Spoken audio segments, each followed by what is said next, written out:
Bismillahirrahmanirrahim. Assalamualaikum warahmatullahi wabarakatuh.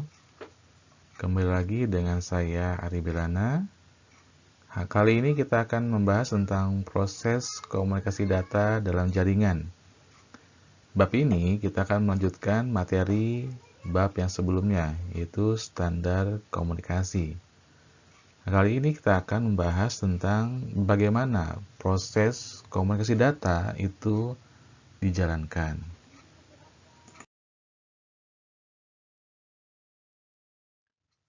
Pada saat ini kita akan melihat bagaimana proses komunikasi data dimulai dari pengirim atau sender sampai data itu diterima kepada receiver atau penerima.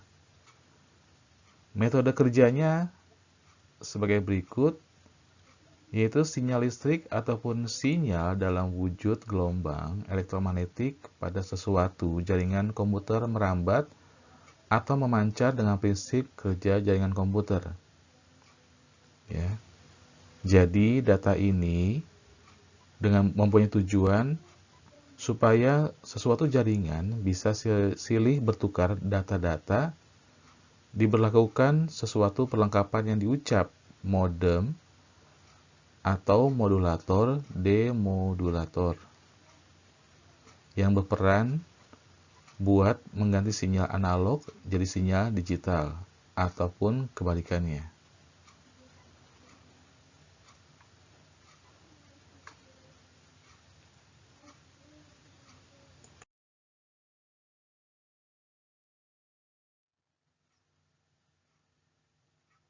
Ya, di sini kita lihat bagaimana data dikirimkan dari pengiriman data melalui layer application, presentation, session, transport, network, data link, dan physical.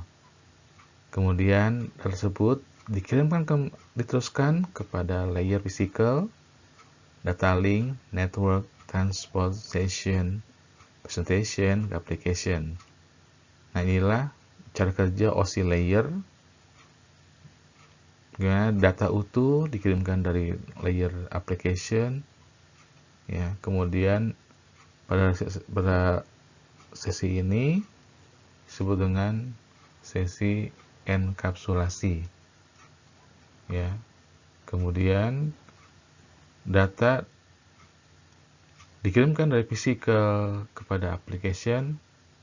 Ini disebut dengan proses dekapsulasi.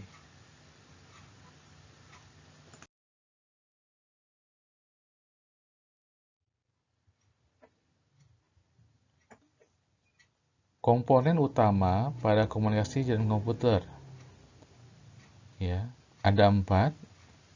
Yang pertama, pengirim pesan, di mana suatu proses di mana seorang untuk beberapa orang, kelompok organisasi, dan masyarakat yang menciptakan dan menggunakan informasi. Komponen kedua adalah protokol, adalah sebuah aturan yang mengatur atau mengizinkan terjadinya hubungan, komunikasi, dan perpindahan data antara dua atau lebih titik komputer. 3. Media transmisi. Media yang menghubungkan antara pengirim dan penerima informasi karena jarak yang jauh. Keempat, penerima pesan atau receiver adalah pihak yang menjadi sasaran pesan yang dikirimkan oleh sumber atau komunikator.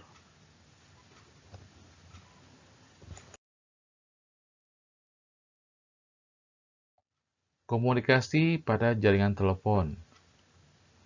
Adapun komponen-komponen komunikasi pada jaringan telepon antara lain: 1. Jaringan telepon kabel. Jaringan telepon kabel menggunakan sistem wireline sehingga membutuhkan kabel agar dapat berfungsi.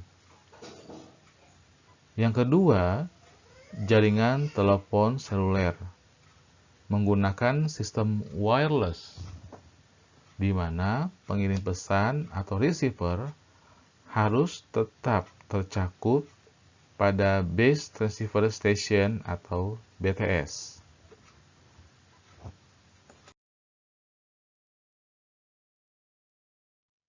Perangkat komunikasi data antara lain 1. Access point. Access point berfungsi untuk memancarkan sinyal wireless yang dipancarkan dari router untuk membuat jaringan WLAN. Kedua, bridge yang berfungsi untuk memperluas jaringan ke bentuk jaringan lain yang lebih luas sehingga bisa dipergunakan pada piranti lain.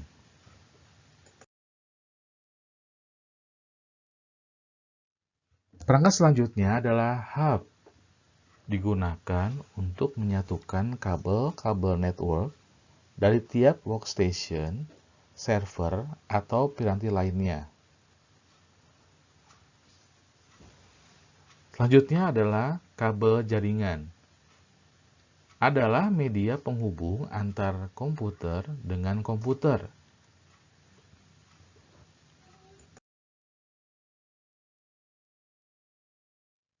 Perangkat selanjutnya adalah konektor. Adalah alat yang menghubungkan kabel dengan network adapter. Selanjutnya adalah modem. Modem ini berfungsi untuk mengubah sinyal analog menjadi sinyal digital. Untuk selanjutnya kembali menjadi data sinyal digital sehingga komputer dapat dijalankan.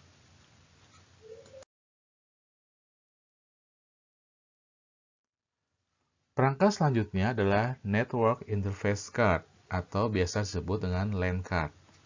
Nah, piranti ini adalah piranti jaringan yang dapat menghubungkan kiriman data dan piranti satu ke piranti lainnya dalam sebuah jaringan. Oke, kemudian adalah repeater. Repeater ini berfungsi untuk memperkuat sinyal dengan cara menerima sinyal dari sebuah segmen jaringan lalu memancarkan kembali dengan kekuatan yang sama dengan sinyal asli pada segmen kabel yang berbeda.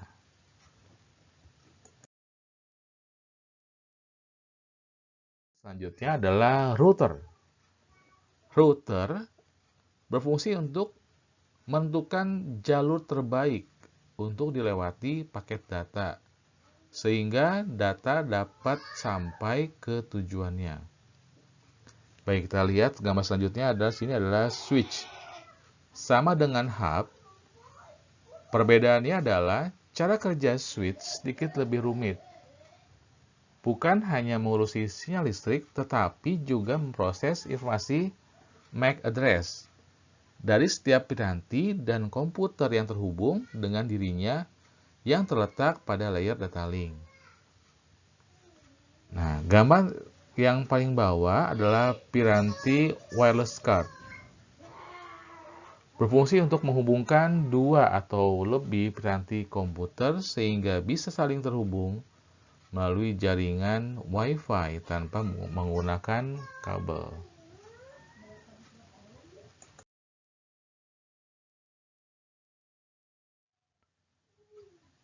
Perangkat komunikasi data pada piranti jaringan telepon. Beberapa jenis piranti jaringan telepon antara lain sebagai berikut. 1. BTS atau Base Transceiver Station. Dan BSC, ada Base Station Control. BTS adalah sebuah infrastruktur telekomunikasi yang memfasilitasi komunikasi nirkabel antara piranti komunikasi dan jaringan operator. Sedangkan BSC layaknya otak atau commander dari BTS-BTS yang ada sekaligus mengontrol BTS yang menjadi tanggung jawabnya. Nah, inilah ada gambar dari BTS ya, ada BTS dan ini adalah gambar BSC ya, BSC. Oke. Ya, kemudian Ada Mobile Switching Center atau disebut MSC. MSC digunakan untuk mengatur pergerakan pengguna dan permintaan handover selama panggilan berlangsung, membangun dan merealisasikan hubungan end-to-end, melakukan perhitungan biaya, serta memonitoring pencatatan penggunaan layanan. Baik, ini adalah materi dari proses komunikasi data. Ya, terima kasih telah menyaksikan. Terima kasih.